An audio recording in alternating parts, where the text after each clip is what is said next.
కనిపిస్తూ ఉంటాయి, కళ్ళకు కనపడతాయి, కానీ కళ్ళు మూసుకొని రాజకీయం నడిపించాలనే ప్రయత్నం కొంత నడుస్తూ ఉంటుంది. నేను కొద్దిగా నిగూఢంగా మాట్లాడుతున్నా కనుక ఇది ఆషామాషి వ్యవహారం ఏం కాదు. చూడడానికి సినిమా హీరో చేతులు ఊపుతున్నాడు పోతున్నాడు కాదు. దాని వెనకాల ఎన్నో ఉంటాయి. కేరళలో ఆపరేషన్స్ జరుగుతుంటాయి. కనుక దేశంలో ఉన్న పెద్ద పార్టీలు నేషనల్ ఇంట్రెస్ట్ కాపాడడంలో ఎలా ఉంటాయి, ఎట్లా వ్యవహరిస్తాయి అనేది మాత్రమే ఒక క్వశ్చన్ మార్క్ ఎప్పటికీ ఉంటుంది. దేశం గురించి ఆలోచించే వాళ్ళు తప్పకుండా ఎవరిని బ్లేమ్ చేయడం లేదు దీంట్లో. అలర్ట్ గా ఉండాల్సిన సమయం అంటారు ప్రొఫెసర్ మురళీ మనోహర్, మీరేమంటారు? బాస్ గారు, ఇంటి పెద్ద గట్టిగా ఉంటే ఇంట్లోకి రావడానికి ఎవరైనా భయపడుతూ ఉంటారు. ఆ రోజు నిక్సన్ ని అమెరికాలో గడగల్లాడించిన ఇందిరాగాంధీ లాంటి ప్రైమ్ మినిస్టర్ భారతదేశానికి లేకపోవడం అనేది భారతదేశ దురదృష్టం అని నేను అంటాను. బలమైన ఇందిరాగాంధీ లాంటి ప్రైమ్ మినిస్టర్ ఈ దేశానికి ఉన్నప్పుడు బహుశా ఈ మనం అనుకున్న ట్రంప్ భారతదేశాన్ని అవమానపరిచే రీతి కానీ, ట్రంప్ అనుచరులు భారతదేశాన్ని అవహేళన చేయడం కానీ, ఇక్కడ పెట్రోల్ కొనండి అక్కడ గ్యాస్ కొనండి అని చెప్పి ఆదేశాలు ఉండకపోయింది. నేను అక్కడికే పరిమితం అవుతాను.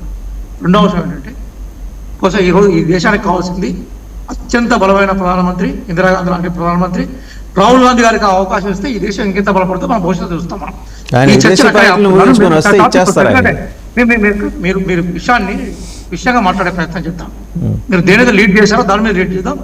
దీని టాపిక్ చెప్పండి. జవహర్లాల్ నెహ్రూ గారిని పాల్గొంటే మోడీ వరకు భారతదేశ విదేశాంగ విధానం మీద స్పష్టంగా మాట్లాడుకుందాం. ఎవరెవరికి దాసులైనారు, అబ్కీ బార్ ట్రంప్ సర్కార్ అని పోయి అమెరికాలో ఎవరు స్లోగన్ చేశారు, ఆయన ఇక్కడికి వస్తే ఎవరు ఎల్లలేని అవధులతో ఉన్న ఆనందాన్ని ప్రకటించారు, ఇక్కడ నుంచి పాకిస్తాన్ పోయి పాకిస్తాన్ దోస్తాన్ని ఎవరు చేసుకున్నారు, ఎవరు బిర్యానీ తినాలి, ఇవన్నీ మాట్లాడదాం సార్. దేశభక్తులు ఎవరు, దేశద్రోహులు ఎవరు, నేషనల్ ఇంట్రెస్ట్ ఎవరికి ఉన్నాయి, నేషనల్ ఇంట్రెస్ట్ ఎవరికి ఉన్నాయి చర్చ చేద్దాం. అదొక హెల్తీ చర్చ. టాపిక్ని మనం మింగిల్ చేయడం వల్ల ఏంటంటే చూసే వీక్షకులకి సరే సందేశాన్ని ఇవ్వలేదు. సరే, మీకు ప్రశ్న, మీరు అన్నారు కదా డోంట్ లుక్ ఎట్ ఈస్ట్ అన్న పాలసీ ఎవరండి అవలంబించింది?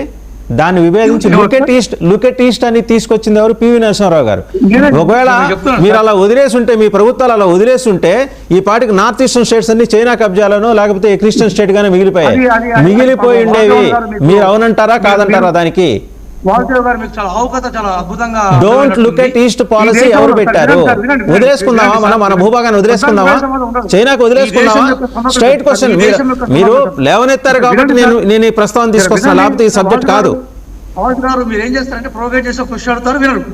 నేను ఏమంటున్నా అంటే ఈ దేశం యొక్క సమగ్రతని, మొత్తం ప్రపంచానికి నాయకత్వం ఇచ్చే అలిన విధానాన్ని, మొత్తం ఈ రోజు ప్రపంచానికి నాయకత్వం వస్తున్న బ్రిక్స్ నాయకత్వాన్ని ఈ దేశానికి అందించింది కాంగ్రెస్ పార్టీ. కాంగ్రెస్ పార్టీ ఇంతకాలం ఉన్న విదేశీ విధానం మాట్లాడుకుందాం. దాని మీద ఇక్కడ చర్చ ఏంటంటే ఓవరాల్ గా దాదాపుగా 1,70,00,000 ఓట్లు, 35% ఓట్లను, 108 సీట్లను కైవసం చేసుకున్న పార్టీ ఏదైతుందో ఏ నాగరికత విలువల ప్రకారం కానీ, ప్రజాస్వామ్య విలువల ప్రకారం కానీ, భారత రాజ్యాంగ విలువల ప్రకారం కానీ, సిచ్యుయేషన్ ప్రకారం కానీ గౌరవిస్తే గవర్నర్కు గౌరవం ఉండేది, ఆయన నియమించిన కేంద్ర ప్రభుత్వానికి గౌరవం ఉండేది.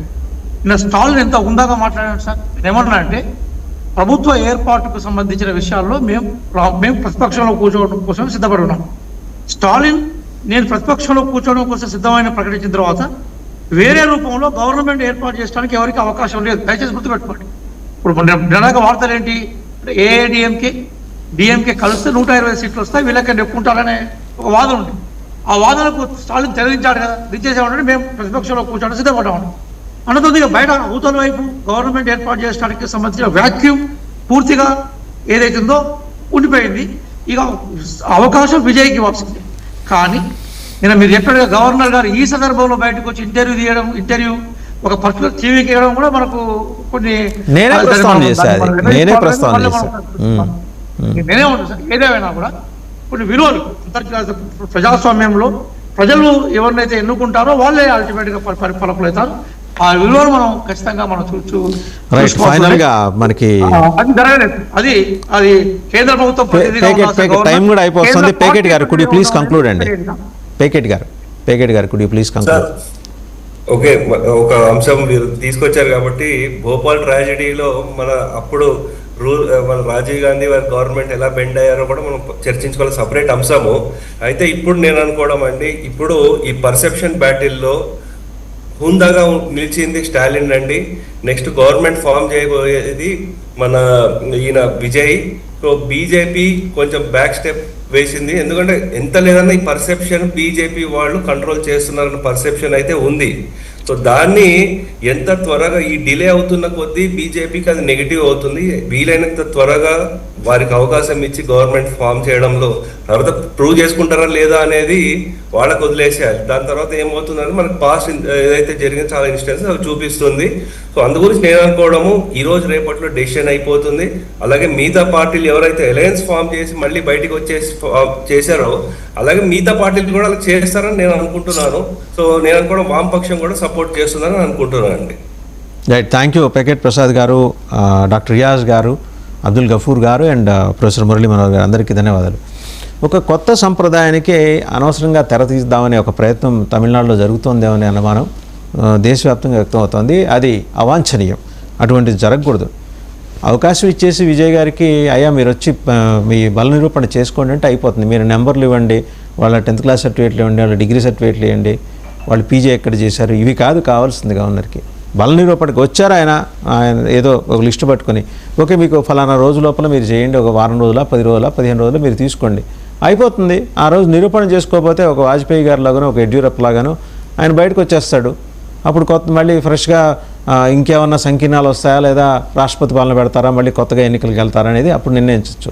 అనవసరమైన చర్చకి తావివ్వటం ద్వారా పెకెట్ ప్రసాద్ గారు ఫైనల్గా కంక్లూడ్ చేస్తూ చెప్పినట్టు బీజేపీ తొందరపడిందేమో, ఉన్న